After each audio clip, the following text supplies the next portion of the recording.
Praise lord అండి. మీ అందరికి వందనాలు. ఒక వాక్యం చదువుతాను, ఒకసారి చూడండి. ఎఫెసీయులకు రాసిన పత్రిక 6వ అధ్యాయం 10వ వచనంలో ఏమనుందంటే, తుదకు ప్రభువు యొక్క మహాశక్తిని బట్టి ఆయన యందు బలవంతులై యుండుడి. అంటే ఈ వాక్యం నాకంటే పెద్ద అవగాహన లేకపోవచ్చు, కానీ మీరు కొంచెం బైబిల్లో అవగాహన ఉన్నవారు కాబట్టి మీకు తెలుసు. కానీ నేను అంటాను, అసలు ఈ వాక్యానికి అర్థం ఏంటండి? తుదకు ప్రభువు యొక్క మహాశక్తిని బట్టి బలవంతులై ఉండండి అంటే అర్థం ఏంటండి? అంటే అర్థం ఏంటంటే, అర్థం ఉంది కాబట్టి వాక్యం రాశారు, అర్థం ఉందని మీరు తెలివితేటలుగా చెప్పండి. అంటే ఆ వాక్యాన్ని అనువాదించి మనం ఉంటున్నామా? తుదకంటే చివరికే, అంతేనంటారా? ఒకవేళ నేను చెప్పేది ఏదైనా తప్పు అయితే మీరు నాకు కామెంట్ ద్వారా క్వశ్చన్ రేజ్ చేయండి, నేను సరి చేసుకుంటాను.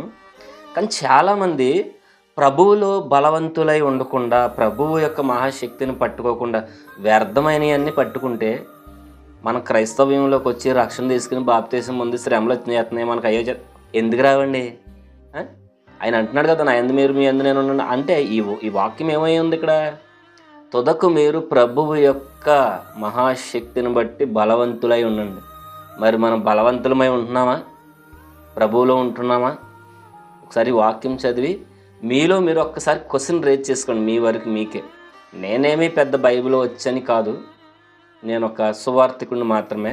నేను సేవకులకి గట్ట ఎవరికి ఈ ఒక మాట చెప్పట్లేదు. నాకులంటే కొంచెం బైబిల్ అంటే అంతంత మాత్రంగా తెలిసిన వారికి అవగాహన వస్తుందని చెప్తున్నాను. ఒకసారి ఎఫెసీయులకు రాసిన పత్రిక 6వ అధ్యాయం 10వ వచనం ఒకసారి చూసి మీరు క్వశ్చన్ వేసుకోండి. బైబిల్ చేతితో పట్టుకుని ప్రభువులో మనం అలాగ ఉంటున్నామా? ఆయన చేతి పట్టుకుని ఉంటున్నామా? ఆయన బలం పట్టుకుని ఉంటున్నామా? ఏం కాదండి. లేకపోతే మనం అలా జ్ఞానించేవారుగా, అవగాహన ఆలోచన వచ్చేవారుగా ఉండాలి. సరి చేసుకుందాం, ఎందుకంటే మనకి ఇది కరెక్ట్ కాదు. ఇది ఇందు నిమిత్తమే మీలో అనేక మంది రోగులుగా బలహీనులుగా ఉంటున్నారంటున్నారు. అదే ఎందు నిమిత్తం జ్ఞానిద్దాం, ఆయన దగ్గర ఉందాం, బలం పొందుకుందాం.